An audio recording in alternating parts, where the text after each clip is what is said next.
தேடி வந்து வழி தவறி கிணற்றில் விழுந்த புள்ளிமான் உயிருடன் மீட்பு.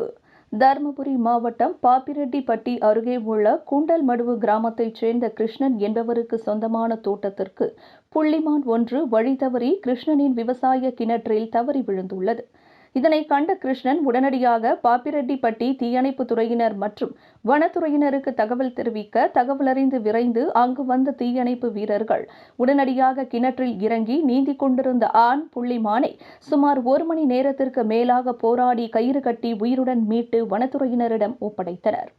புள்ளிமானை மீட்ட வனத்துறையினர் புள்ளிமானை அருகில் உள்ள கவரமலை வனப்பகுதியில் பத்திரமாக கொண்டு விட்டனர். துரிதமாக செயல்பட்டு கிணற்றில் விழுந்த புள்ளிமானை உயிருடன் மீட்ட தீயணைப்பு துறையினரை அப்பகுதி கிராம மக்கள் வெகுவாக பாராட்டினர்.